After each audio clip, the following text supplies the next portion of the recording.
Howdy folks, I'm Michael Perch. I'm an associate professor at the University of Texas at Austin. I record all of my lectures, and I started a new lecture series on data science, data analytics, basics, and Python. Chapter number 1 was working with tabular data. You know, the case where you have samples and multiple features, a table of data. Now we're going to look at how we can work with ndarrays in NumPy, a great package in Python, to be able to work with gridded data, maps, models, and so on. So let's go ahead and get started. We're going to talk about the regular gridded data structure in Python, not complicated, unstructured meshes and so forth. The common tool we use for doing this in Python is going to be ndarrays, which is an object from the NumPy Python package. Reference right here, citation to the Nature paper.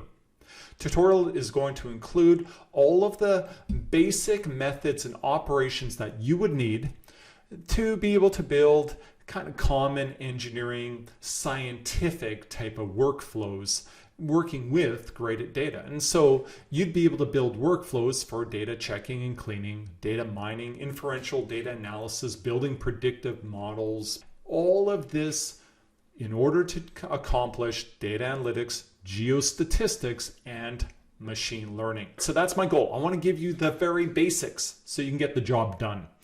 Not coding for fun, coding to get the job done. Let's get a little bit more specific about what we mean by gridded data structures. Of course, as I mentioned before, we have two major types of formats, tables and what we call arrays. For sample data where you typically have 1 through m features, 1 through n samples, we will work with tables, and please go to the first chapter in the series and you get all of the details on how to work with tabular data in Python. But if you have exhaustive data sampled along regular grids in 2D, like two-dimensional maps, 3D, three-dimensional models, then we're going to be dealing with, for every one of the dimensions, 1 through n1, 1 through n2, all the way through to whatever number of dimensions you're dealing with. And of course, in many of our problems, it's going to be 2D, and the examples I'll show today will be 2D, but they could also be commonly in the subsurface or in spatial settings, 3D, and there's no limit. You could work in 10 dimensions if you wanted to.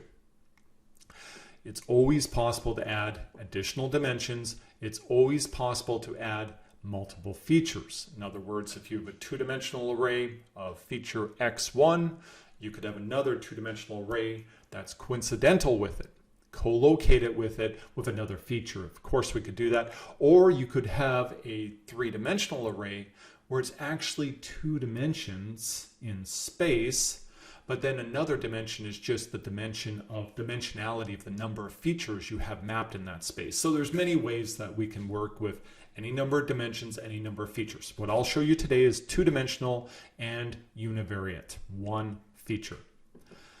Geostatistical workflows, the tables are typically going to be sample data. If we're dealing with wells, drill holes, soil samples, and so forth, that's going to be tabular data. If we're dealing with gridded data, then we're going to be dealing with something that's been interpolated, something that's been modeled in an exhaustive manner, or sometimes you have secondary data that is sampled exhaustively, usually at a lower resolution. This would include seismic type of information, mapping, satellite photography, and so forth. All right. The NumPy package provides a very convenient manner in which we can deal with regular gridded data, and that's what we're going to do. We're going to walk through many of the methods to be able to put together workflows. Everything's workflow driven. Project goal: learn the basics of working regular gridded data structures in Python to build practical spatial data analytics, geostatistics, machine learning workflows. Caveats: I've included methods that I found most useful in the many workflows that I built. Go to my GitHub repository. You'll see I have many workflows in geostats, data analytics, machine learning that I share. And I found these were the basic steps, the building blocks that I needed most of the time. Certainly there are more advanced ways, more compact ways. I know I'm going for explainability and simplicity. There's a trade-off here. I try to keep the methods simple. that I do appreciate feedback if there's better ways to do things and so forth. As with all of our workflows, the first step is to load the required libraries, the packages we need to work with. I always try to load only the packages I need just to kind of keep things clear and simple. I like to import OS. OS allows me to interact with the operating system. You'll see I'll simply use it so we can set the current working directory. I like to import NumPy. Well, of course, we need NumPy. NumPy is going to be the main package we work with, but we will do some plotting with matplotlib, so we'll go ahead and grab that, and we'll use SciPy, the package SciPy, specifically the stats modules, so we can do some summary statistics. We'll just demonstrate it. Now, if we'll go ahead, this is all being run live. We'll run that code. We imported our packages. You know the old adage, no news is good news, right? So nothing happened, it's imported. If you do get a package error, well, then go back and install the packages. There's tons of good documentation with each one of these packages as far as how we install. Set the working directory. I like to do this. I build a lot of workflows. Sometimes they're complicated. I need to load files from various different directories. I need to load save files to other directories. Got intermediate files, final files, reports, plots, and so forth. It's really good to explicitly set the working directory. I find that's just kind of clean, nice clean code for me. So go ahead, let's just set this to whatever directory that you want to work with on your computer, and that will be specifically where you'd want to download the data. We'll look at the data right away. Now we're going to go ahead and load a binary data set into an NumPy ND array. Now we're going to load it. It's a two-dimensional porosity map from the binary data set that's available on my GitHub account. It's called porosity_truth_map.dat. Now .dat for all of my data sets means binary. .csv would be Ascii, delimited. The binary file was created using the NumPy ND member function 2 file. We will demonstrate that later. The binary file does not store any specific information about the array. In fact, it flattens the array into a one-dimensional array, just a column of values. So let's be careful about that. I'll show that to you right now. We're going to read in our 2D porosity map from binary as a 1D ND array. We use the command here, numpy from file. That will load from binary. We put the name of the file right here. We've already set the working directory. If the file is in the right location, it's going to be loaded as this array. And then we can go ahead and check and make sure we've loaded it by just printing out the type. Porosity 1D array is, in fact, a NumPy ND array. So far so good. We've loaded up our data set. We're ready to go ahead and start doing some things with it. Let's preview the ND array. Now, as all things Python, you can just type the name of the object that we want to look at, just type its name and take a look at it.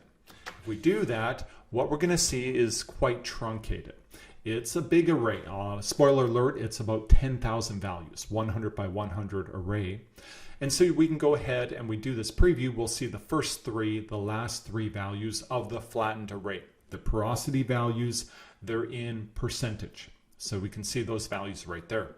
So perhaps we may want to show more of the elements. We may want to override that protection to prevent us from looking at too many values.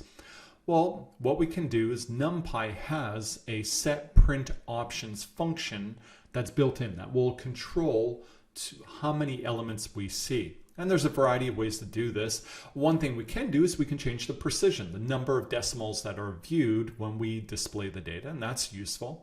And threshold is the number of elements to trigger the summarization that we just saw. We could run right here a threshold of 100 and a precision of 3. We run that, of course, we've triggered the summarization. Let's go ahead and comment out that code.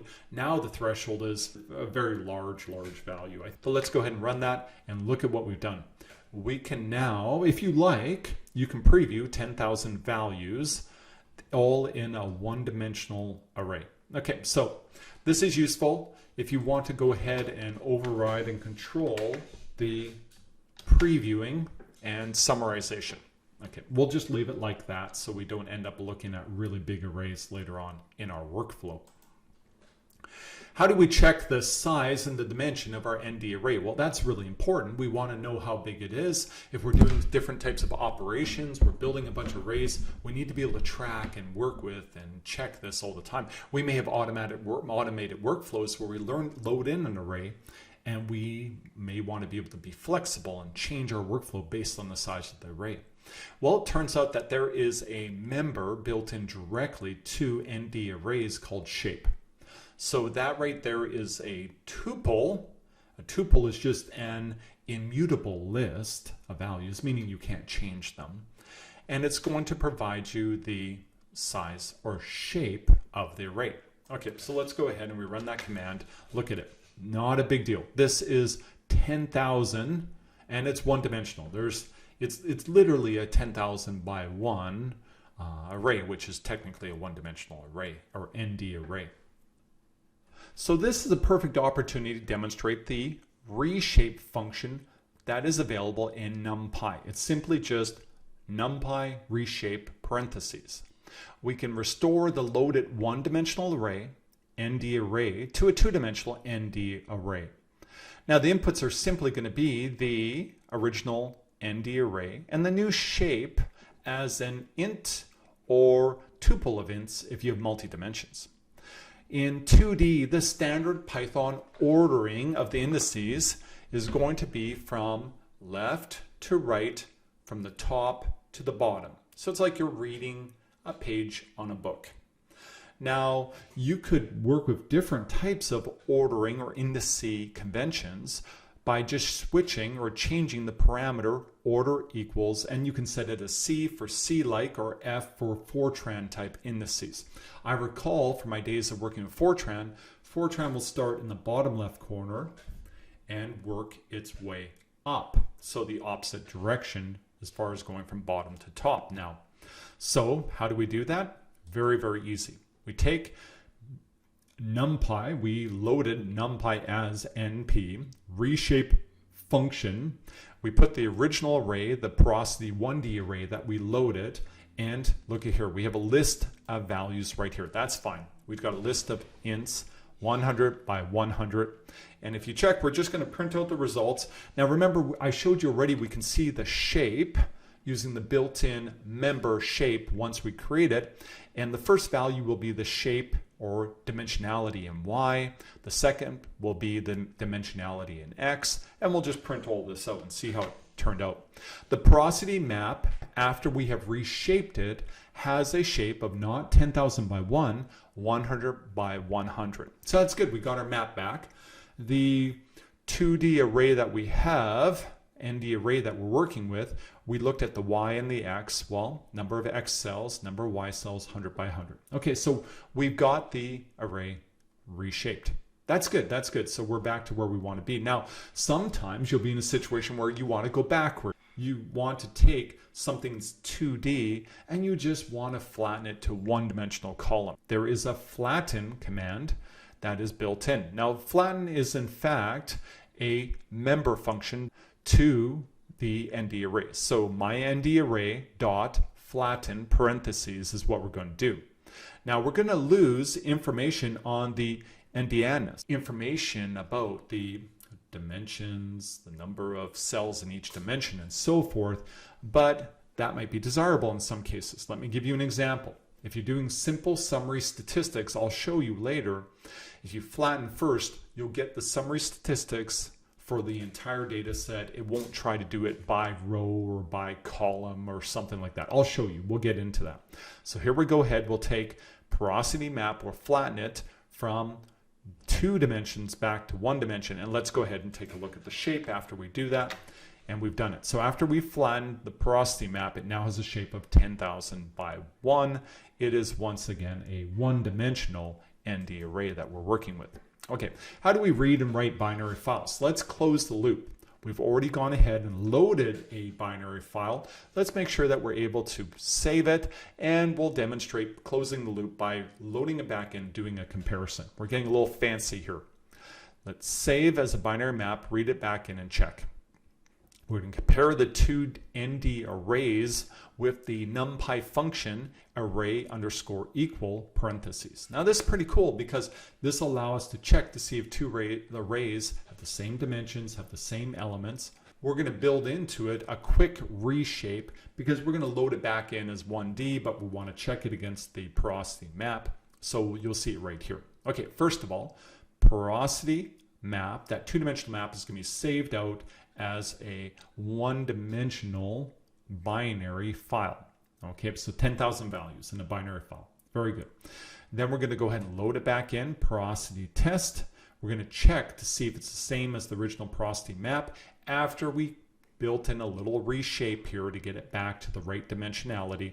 And then we're going to write out the Boolean to tell us the output from this will be a Boolean, true or false, and we'll print that Boolean and ta-da, it works. Is the array we wrote out and read back in the same as the original array? True, it works. Okay, so we close the loop, we demonstrate we can load and read and so forth binary files. Okay, so let's go ahead and talk about how we write comma delimited Ascii files. Now these have the benefit of being readable in any editor. They'll actually default load into Excel very easily. If you load one of these files in, you can actually see the array with all of the rows and the columns of values, X and Y, with all of the values in the cells in an Excel spreadsheet, if you ever want to work in Excel. We can specify any delimiter. I'm going to show comma delimited because that's kind of a default format. But for the command, we're going to use space. Just a space is the default for the command. So we'll specify comma. NumPy save text function, give it the name of the file that we want to save. It's going to go to wherever your current working directory is. That's why I like to set the working directory up front. Then I know where everything is explicitly.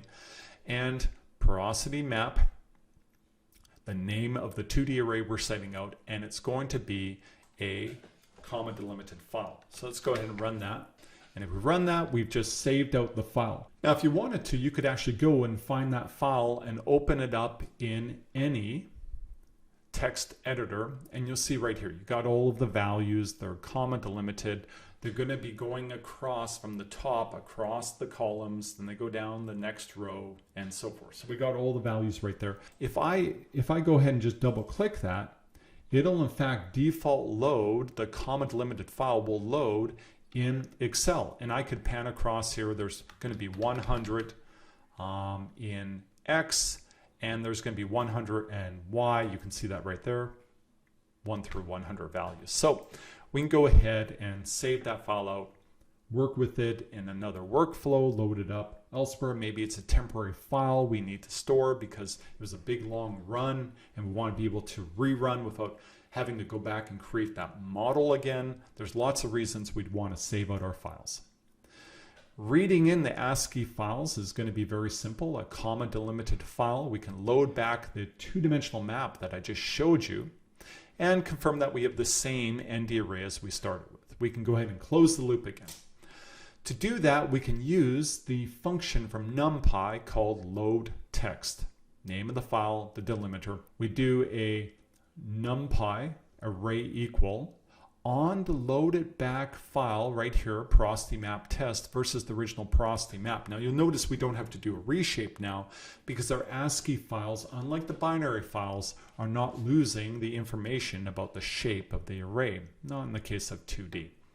So we go ahead and we can run that command. We'll get once again a Boolean out, and it tells us the array we wrote out and read back in is the same as the original true. The loaded array has a shape of 100 by 100. So everything's working. That's good. I'll show one last example of reading and writing these ND arrays. Now this block I would consider very optional. We're going to read and write GeoEAS files. Now GeoEAS format is the standard format of GeoSlib. Now that comes from the days of Deutschen Journal, 1998. Wonderful. The very first really open source geostatistics, all in Fortran. We can save in that same file format by using some built-in commands that were actually part of the GeoStats.py package that I wrote with assistance from some other students and others that's able to go ahead and save out two-dimensional, three-dimensional models in this format. I'm not going to show Excel. There's a lot we can do with saving and loading Excel. I'm going to leave it right there. Slicing ndarrays. Just like Panda data frames that we covered in the last chapter, we can go ahead and slice our NumPy arrays. This is very, very convenient, very useful. Now recall the Python indices or indexing that we use. If I have an array called Z, the very first index is going to be in Y, vertical, going from top 0 to bottom ny minus 1. And the next index is going from left to right, and that's going to be from 0 to nx minus 1. Okay, so remember that indexing. We're going to use it all the time. Some common notations we can use, once again, recall for the purpose of slicing. If we use colon, it means all. If we use colon and a number, it means up to that number. If we use number, colon, it means from that number to the end. And there's a lot more we can do. More advanced slicing would be things like this, where we do 1 through 9 and take every third row or column. Okay, so we can do that too. So we can do regular slices from our data set. Let's do a very simple slice. I'm going to demonstrate a bunch of them right here so we really make sure we know how to do this. We're going to take the porosity map and we're going to get the top corner of the porosity map. Why do I do that? Well, it's 100 by 100. We can't visualize it easily. It's going to be kind of difficult for us to really check our work for this tutorial. Let's take the top corner, small, 25 values. We can look at things now. So we'll go ahead and we'll run that command. This is how we slice. This is going to be from 0 to 4, the first 5 records in Y, 0 to 4, first 5 records in X. That's the top corner. And we can check the shape, we can check the type, see what we got. The type for this slice, top corner, is a new ND array. So we created a new ND array with our slice. The shape of the slice is 5 by 5. We expected that. And if you look at it right here, this is the top left corner of the data set. This is the very first value when we flattened it right there. And if we kept going across 95 more values, you see that's just the top corner. Okay, let's go ahead. We've made our first slice. Now what we can do is we can work with the top corner and we can visualize and go back and forth and check. Let's go ahead and demonstrate taking the first column from the top corner. So we got the top corner. It's a nice square, small 5 by 5 matrix. We're going to take the first column and slice that out. The way we're going to do that, and Y, we want all values. That's going to be colon. That's take all the values. And in X, we want the very first column. That's going to be 0. Okay, so let's go ahead and we can run that, take a look at it. Now, this is really straightforward. We've shown it horizontally, but I hope you can understand that we've actually taken the first column. Let's just do a quick check right now. 9.4, 8.6, 9.1. 9.4, 8.6, 9.1. You see we've actually got the first column of the top corner, and the shape is a 5 by 1. That makes sense. It's just a 5 elements from that column. Okay, let's go ahead and demonstrate another slice. Let's use the methodology by which we take the colon and put it after the number, but we're going to do something kind of cool here. We're going to extract the bottom 2 rows from the top corner. And the way we can do that is we can use negative integers to count from the end. And I really like that. That's very convenient. You don't have to actually put in the code what is the number of rows or columns or elements in the array. What this command right here, last 2 rows, remember this first part before the comma is going to be the Y. We're saying -2 colon. The -2 means go from the second last Y, which is going to be a row, to the end, because the colon is here, so up to the end. And this means take all of the X values. We've got just the colon. Let's go ahead and check that. We'll take a look at it. So what we have now is a 2 by 5 in Y2 in X5. And if you look really carefully at it, we got 8.3, 8.6, all the way over to 11.1. Now if we go back and we take a look at this right here, 8.3, 8.6, 11.1, we have the last two rows of the top corner. So that slicing has worked. We got what we expected. This is very, very useful. This will help us do all kinds of great things as far as extracting our parts of ndarrays to perform different operations, work with them. We may not want all of it. We may want to take a subset at any point. Now, we got to be very careful here. Is this a deep copy or a shallow copy? Now, recall in the previous chapter, I talked about this for ndarrays. A shallow copy means you create a new pointer to point to the same location in memory. You may have two labels, but they point to the same thing in memory. If you change one, you change the other. Now, in the case of a deep copy, you literally take that ndarray in memory and make a new memory location with a brand new version of it. You have two labels pointing to each one of them. You change one, it doesn't change the other. Okay. As I said in the previous chapter, if you don't know the difference between deep and shallow copies, this will at one point really ambush you and surprise you. So it's really important to know the difference, because it'll be very confusing when you write a workflow and you make a change on one thing and it changes the other thing. You'll get very confused. Let's do a quick check.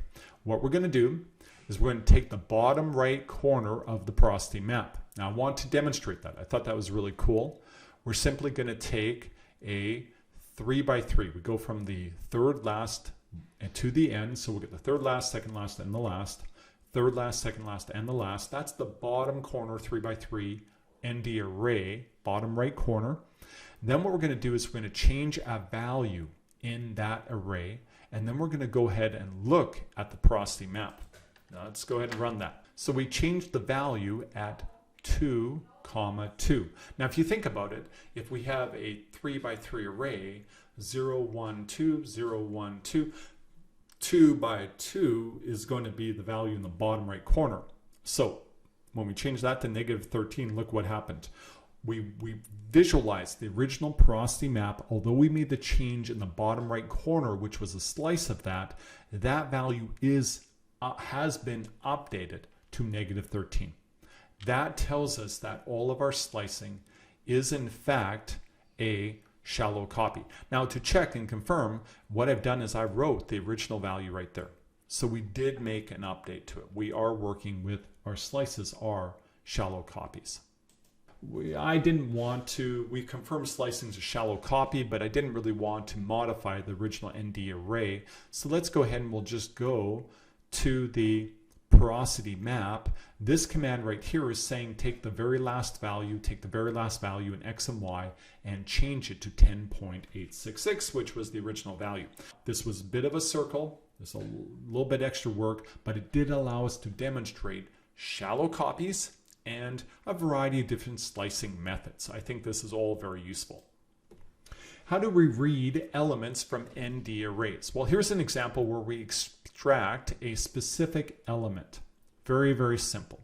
When we do this, a single value is returned, and the type will simply be whatever the type each one of those values is in the array. And you could have an ndarray of Booleans, you could have an ndarray of integers, but it's not an ndarray itself. So here we go, single element porosity map 2, 2. We can go ahead and run that code, and that value is 9.877. And if you go back and you look at the top corner, or if you look at the original truncated version of the porosity map, you'll see that value right there. You'll also see this notation right here, where instead of putting commas, we just go the brackets if you want to use that notation.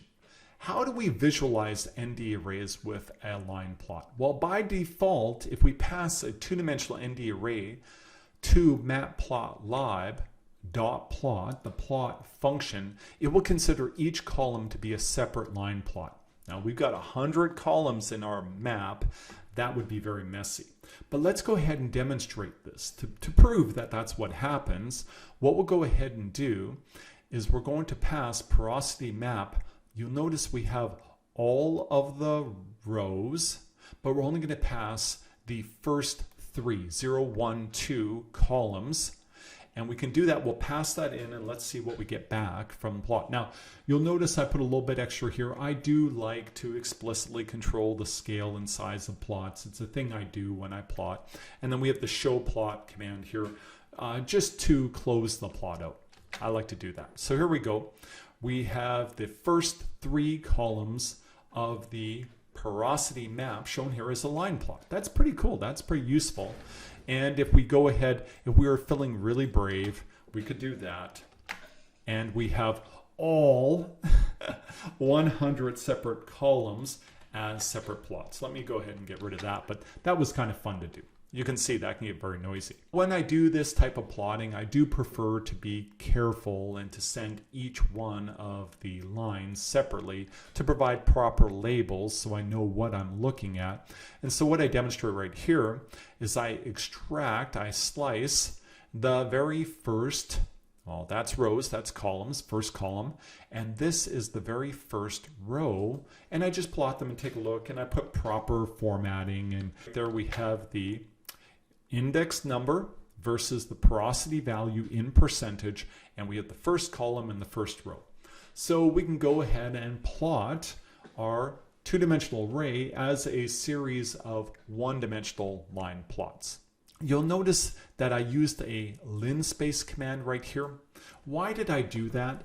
Well, the plot command can accept just the y values, and it will assume the x values. I always like to do things explicitly, and by doing this, I'm letting it know linspace will return an NumPy or ndarray of values from here right up to that value, and this is the number of values. And if you think about that, that'll create a ndarray, one-dimensional, with values going from 0, 1, 2 up to 98, 99. And so those are the actual indices within the array. So I thought it'd be very useful to plot explicitly stating what the indices were. Now, how do we visualize in 2 dimensions? Because this is something really important. Anybody who works with spatial data sets knows that you really do need to go beyond looking at a table of data or looking at a list of values or a line plot. We need to actually look at location maps for tabular data and actual gridded maps for two-dimensional ND arrays. Okay, so let's go ahead and do some 2D ND array plots. We're going to make some assumptions to do this very simply. The specifications are equal element sizes, regular grid. Now, we're also going to suggest that we have the map is aligned with X and Y coordinates. There's no rotation or anything like that.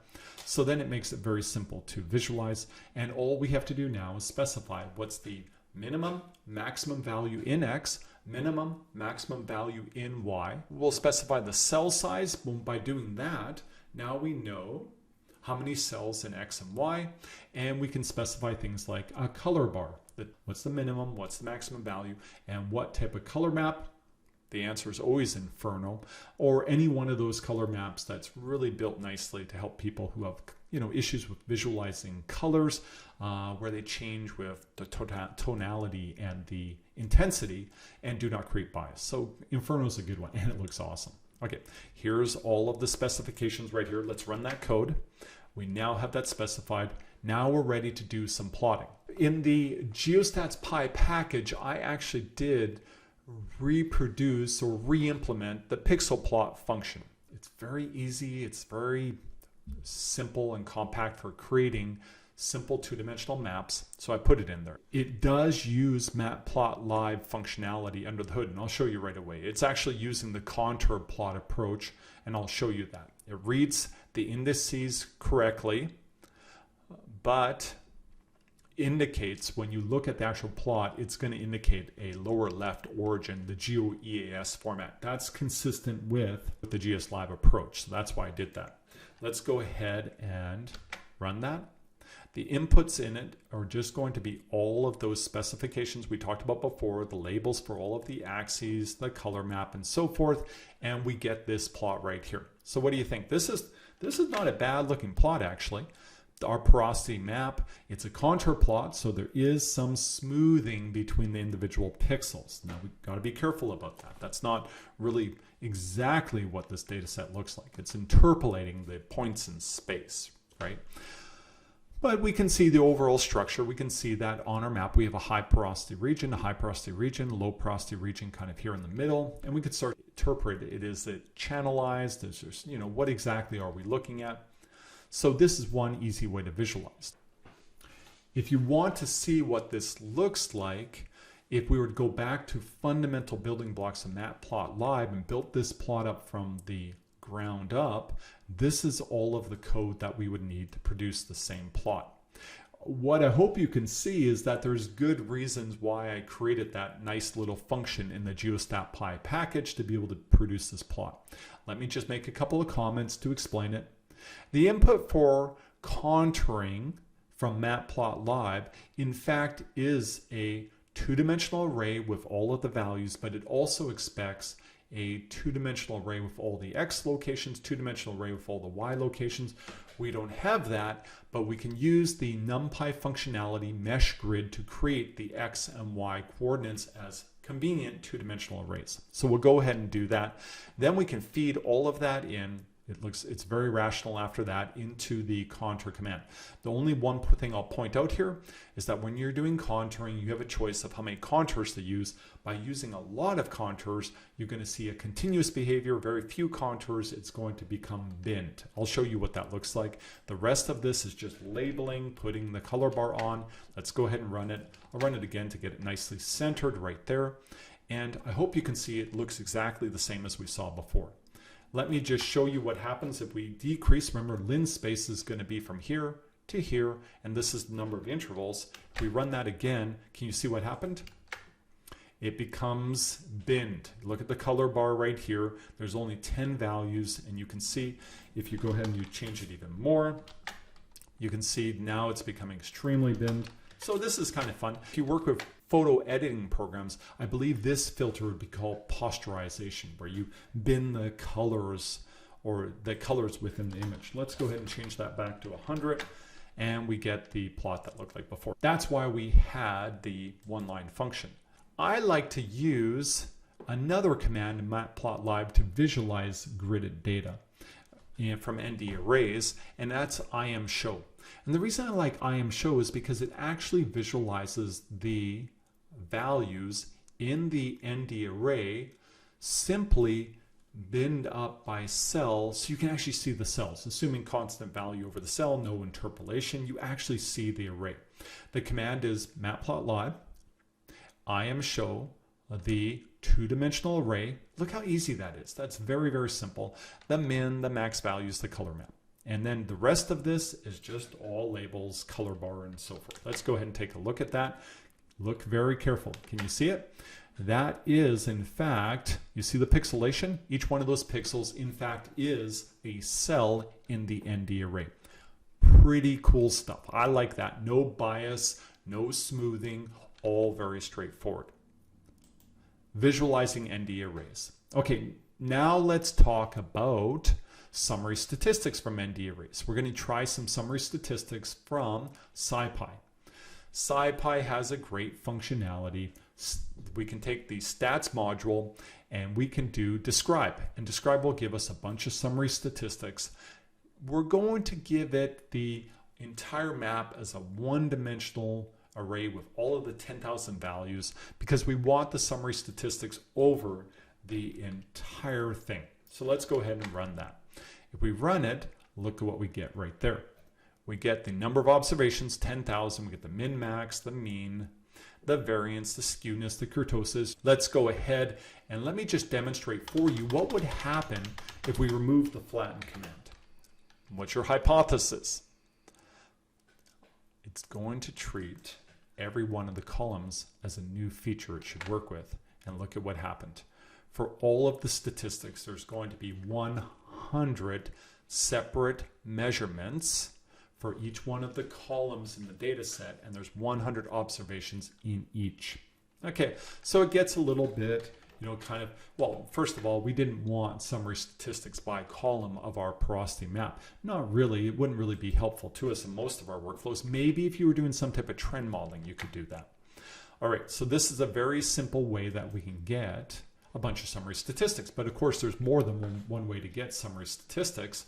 It turns out that ndarrays have built-in member functions that actually will give you many summary statistics. You don't need to flatten the array. It'll just give you it over the entire array. Mean, standard deviation, min, max, and then we'll just write them out. Very simple built-in functionality to be able to get the job done. So we do that, and we got the mean, the standard deviation, the min, max values, and so forth. And you could go back here and do a quick comparison. Look at the mean, the min, max values, and you can see that in fact it's working. You're getting the same result. So we can do it using built-in functionality.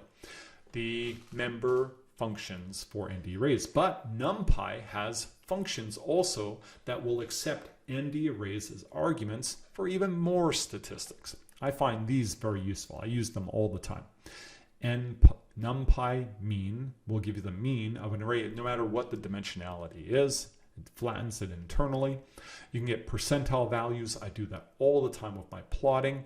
And you can specify as a list the specific percentiles you want to work with. So we can do that, run that code. And once again, if you compare it to what we had before, the mean, standard deviation, min, max, and so forth, you see we get the same values. So we have a lot of ways to calculate summary statistics. How do we read and write elements of an ND array? Well, this is pretty straightforward, and we've kind of already been doing this, but let's be very explicit about it right now. Remember the previously discussed indexing that we were talking about before. Array element that we want to read is going to be porosity map 00. That's the very top left corner value. We're going to read it in. Then we'll set this value as that, and then we'll go ahead and visualize and see. We'll write out and see what the value was before. Then we'll say porosity map, the indices equals 10, and let's see what the value is then. Let's go ahead and run that. Originally it was 9.47, and now we've switched it to a value of 10. So we have read a value from an ND array, an element, and we have written over it with a new value just by accessing it like that. So pretty straightforward to be able to manipulate and work with the values. How do we check for missing values within an ND array?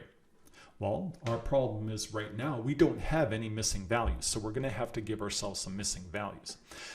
In NumPy, a missing value is represented as a nan, and that's a pretty common notation people use. It stands for not a number. And it turns out that we actually have a nan that we can use.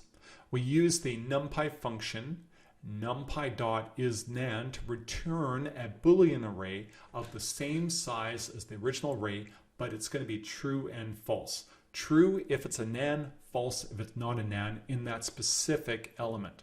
Then what we can do is use the any command, which will take our Boolean array and it will check to see if there's any true values anywhere. And so this is pretty convenient right here. Look at the code. We're going to take our porosity map. We're going to take the value in the very first row, the second column, the value in the second row, the third row, I should say, in the second column, and we're going to set them to nan values. We give ourselves nan values. Now we just do our command right here, numpy is nan porosity map. This will return the two-dimensional Boolean array right here, and the .any command will see if there's any true values. And let's see what happens. We run that command. Are there any missing nan values in our array? True. Okay, good. So we did. We added nans in. We now have nan values. Now, what do you do about that? Well, how do you find out where they are? Where do we have nan values within our ND array? We know because we just set them, but of course, many times you won't know where they are. Nans can cause issues in our calculations. We want to know where they are. We want to deal with them. So we can get a list of indices of the elements of our ND array where there's nans. We use the numpy command argwhere. This is really cool, a great function, very powerful, to return the indices with true in the Boolean array that we're going to calculate. Okay, so what's it look like? Right here is where we make the Boolean array. It's going to be NumPy is nan porosity map will return the same size ND array, but now a Boolean array true every time we have a nan. Arg where is going to look for any true values and return a list of the indices, which is just awesome. Let's check it out. Look at that. Indices where the missing values are 0, 1, 2, 1. That's exactly the values we set to be nan values. This is super cool. What are we going to do with the nan values? Well, I'm not talking about imputation right now, and constant value imputation is not usually a good idea, but let's just show it. Let's do it. Now we can have identified the presence of missing values. Let's go ahead and switch, update the values to new values, a constant value. NumPy has a function called nan to num, and we can use it to say nan to none porosity map. If there's a nan value, we'll set it to a value of 0.01, a very small porosity value, and we can go ahead and preview. This is not a great preview, but if you look really carefully, you'll see this value right here is the first row, the second column, and you can see it is in fact a 0.01 value right there. This value right here is the third row, second column, and you can see it's been updated too, and there's no nan value. So we've accomplished the goal of constant value imputation. How do you make an ND array from scratch? Because all we've done up to now is load an ND array and manipulate it. Well, in some cases our ND arrays are small enough we can just write them like this. I mean literally write them. No, all we're going to do is list the rows from top to bottom. That's what we're going to do. So NumPy has an array function where we're just going to list. Now look very carefully at the brackets. We have a list of values right here. We have a list of values right here and a list of values right here. That's what that is, lists. Then what we have is we have a list of lists. You see what we've done? We've put square brackets around that. And so we have a list of the rows, and each one of the rows has a list of the column values. And when you turn that into an array, let's see what happens. It turns into this array right here. It is an ND array now, and the ND array has a shape of 3 by 4. So it recognized that this was the top row, this is the middle row, that's the next row. Okay, so we can just make them by scratch, and that's not very practical in many settings. If you have 10,000 values, oh my gosh, if you tried to write them all out, that would be some crazy coding. You can do, there's a lot of built-in functionality to build arrays from ND arrays from scratch. We can use the NumPy zeros command. I use this all of the time, NumPy zeros function. I often have a workflow where I need to initialize an array, and then I'll do some type of accumulation. I'll start to add values, integers. I'll start to add values, an average or something. I'll need an empty array, ND array to start with. Well, numpy.zeros, and the command is simply a list of the dimensionality in Y, and then X, and then Z, and then the fourth dimension, the fifth dimension. You could keep going to any dimensionality. So we go ahead and we run that command, and that's what it looks like right there. We have the ND array of 2 by 5. Here it is, 2 by 5, and all the values are 0. That's super, super useful to us. How do we make an ND array and assign constant values? Well, you may want to fill it with any possible value. 13 is my favorite value, my favorite number. Let's go ahead and say NP. The function is called full. All we have to do is specify, like we did before, a list with each dimension, Y, X, Z, fourth, fifth, and so forth, and the value we want to set. The value is 13, and we can go ahead and do that. We made a 2 by 3 ND array of all 13s. Constant is just this simple array right here. So very useful to be able to make arrays. You might want to make an ND array of random values. Well, that's pretty simple too. Now, anyone who's worked with random values knows that you should set a random number seed. Here's a potential integer for the random number seed number. That will ensure that we have reproducibility of the workflow. I run it, you run it, we get the same results. Pseudo-random numbers, if you don't set the seed, what will happen is usually the computer will use the clock or some variant on it, and everybody gets different results. I like to set the seed. If we're going to use random values from NumPy, we use numpy.randommodule.seed member and member function, and we say seed equal to the seed value there, and that sets it. Then we fill it up with random values. It's going to be a 3 by 3. Now this is something kind of interesting about the rand command, is that it doesn't expect a list, it just expects the dimensionality comma delimited effectively as individual arguments, I should say. So we run it and we get a 3 by 3, 3 rows, 3 columns, and we have all random values. They're uniformly distributed 0 to 1 random values. Okay, so that's pretty useful. We can make up random values. Now you notice something, if you run it again, you get the same result. And that's because we specified the random number seed, right? Okay, that's very useful. How are we going to make ndarrays of evenly spaced values? Well, I already showed you the linspace command, and this is really, really useful if you're doing like bin boundaries on histograms or plot indices like we did before. We can use linspace. There's also log space, but we'll just show linspace right now. All you have to show is the min value, the max value, and the number of values that you want to show. And we run that command and look at what we get back. 0 through 99, all stepping by one value at a time. We'll use it all the time, like in histogram commands and so forth. How do you do Boolean operations with ndarrays? Well, we already showed that when we did isNaN and we looked for any NaN values. But you're free to do any Boolean operation you want, in fact. This is really, really cool. What we can do is we can set a threshold value, and we just simply say porosity map greater than the threshold. And what we're going to get back from that is a two-dimensional ndarray of the same size as the original porosity map, true every time this condition holds, false otherwise.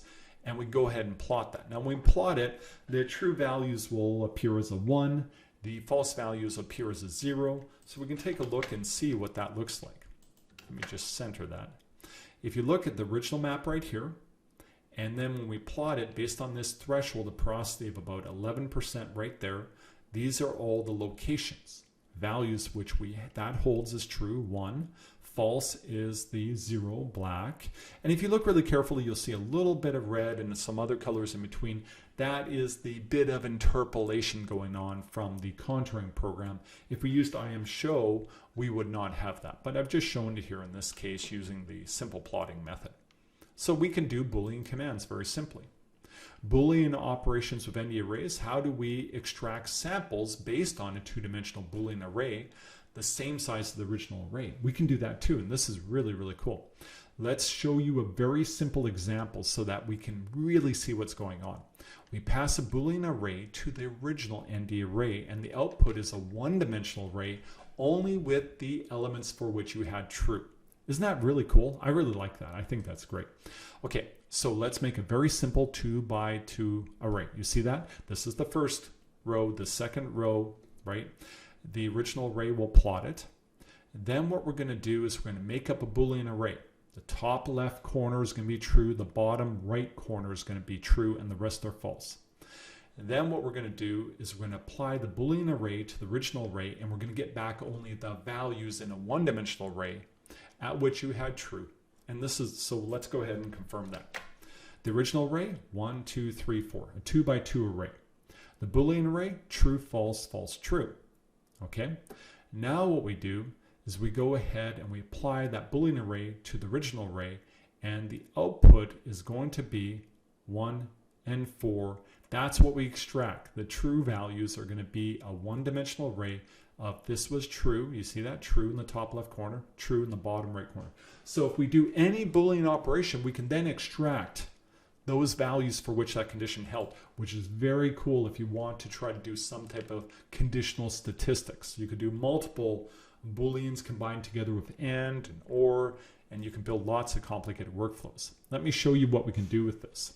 So what we're going to do is we're going to run a command. I'll comment that out at first. We'll take a look at it first. We're going to take that previous indicator map where we're looking for all the porosity values which were greater than 11%, I believe. It's right here. This is the indicator map that we made. We're going to take that map, and now we're going to produce a histogram from that map of all the high porosity values. So high porosity values, we just feed in the indicator map to the original porosity map. It'll give us all the values for which that condition held. We can go ahead and look at the size. We'll see how many values for which that held. Very useful. We'll take the porosity map and we'll create a histogram of that. We'll take the high porosity values and we'll create a histogram of that, and we'll check. Now I've commented out the second histogram. Let's just take a look at the first histogram. This is all of the porosity values. We'll add that part in and we rerun it. Look what happened. Now we've added in this histogram right here are all the values of high porosities that were extracted because they met the Boolean constraint. 3,167 samples had porosities greater than 31%. I do this for lots of different conditional statistics to evaluate what's going on. Let's do mathematical operations with ndarrays. We can apply any mathematical operation with constants over all ND elements. It'll be applied on a by element basis. Calculations are much more efficient than attempting to do some type of looping. And let's take a look. Porosity map was in percentage. We divide by 100, we get porosity as a fraction. Now we can go ahead and plot both the original porosity map and the porosity fraction map. And when we do that, we get this right here. We get porosity, the original map, porosity percentage, porosity map, and fraction. You see they look the same, but I changed the axis. We've done what we expected to do. Now we can go ahead and do other more complicated mathematical operations. What we'll do here is we'll take NumPy. We'll use the random module, rand command, to make a 100 by 100 ND array at random values. We'll minus 0.5 from it and we'll multiply it by 3. Technically what we're doing is centering it to have negative and positive values going up to negative 0.5 to positive 0.5, and then multiplying by 3 to increase its dispersion. Then just so we can have something we can look at. Then we're going to take the original porosity map, we're going to add that random map in. It's like we're sprinkling uncorrelated noise throughout the entire image. Let's take a look at both. We have the original porosity map, we have the noise map, uncorrelated random noise. We add them together and that's what we got. So we can demonstrate that we've added in noise into our ND array. Conditional operations, well, there's lots we can do around conditional operations. I like using the NumPy where function to apply a conditional operation on an ND array. It's useful for doing things such as truncating values to an upper limit. Let's go ahead and truncate our porosity values to an upper limit. NumPy where porosity map greater than threshold. That will return a two-dimensional Boolean array, true every time we're above the threshold. Where the elements are true, use the threshold. That's a truncation. Where the elements are false, use the original values, porosity map. You see what we got there? This will truncate the upper limit of porosity. Let's go ahead and run that. Right there, we can go ahead and just zoom in a little bit. Porosity map 2D array, the original one, and this is the one truncated. We use the same color bar. All we've done is all values greater than 11% porosity. We've set them to be 11% porosity. And finally, what I want to demonstrate is that if you really need to, you could loop over your array and do some type of very complicated operation. If you're going to do that with your ND array, I do recommend using NumPy. NumPy will accelerate the calculation. If you're just working in NumPy, it's able to take your manual loops and pre-compile it, optimize it so you get a nice fast run. If you don't, it'll be very, very slow and painful if you have a large ND array. So let's go ahead. We'll create a poor mod. Poor mod is going to be an empty array of 100 by 100. So we're going to work with this. It's our modified porosity map. Then we're going to loop over Y. We're going to loop over X. Now this is not a demonstration of kind of this looping type of method, but I'll just explain that we're going to first, the outer loop is over IY equals 0 through the number of rows, IX 0 through the number of columns. And then what we're going to do here, if you look at this calculation right here, it's an equation for a circle.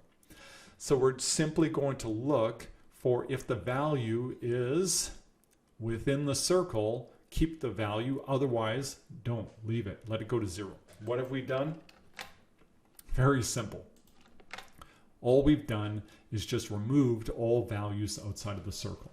If you look at this, I'm sure you could do this using like NumPy where and so forth to get the job done. But I just wanted to demonstrate kind of a funny example of looping, and to suggest for that case, if you needed to, you could use NumPy to accelerate it. How do you write our new ndarray back out to GeoES? Well, we've already talked about a lot of reading and writing. We can use the GSLib module of geostats.py, the package that I wrote, and do ndarray to GSLib, save it out. This is going to be the ndarray we're saving out. This is going to be the name of the file, and this is the name of the feature for the column header. And we go ahead and we can save the file out. We could save it out in a variety of different formats. I hope that that tutorial was useful to you. I tried to cover the very basics and ndarrays from NumPy to work with gridded data. Those are the types of steps that I need commonly to build the workflows that I do for scientific and engineering purposes with spatial information and models. I'm Michael Perch. I'm an associate professor at the University of Texas at Austin, and it is my pleasure to be able to provide you with a set of tutorials to support working professionals who tune in often, to support all of the students in my courses who often struggle with basics in Python. And so I really sincerely hope that this is helpful to everybody. Want to work together? If you're interested and you find this content useful, I'm always happy to work together. I'm always looking for opportunities to assist with training in your company through my company Datum that I co-founded with Dr. Foster, or to mentor and review projects, consulting, supervising students, join my consortium. So I hope this was helpful. Stay well.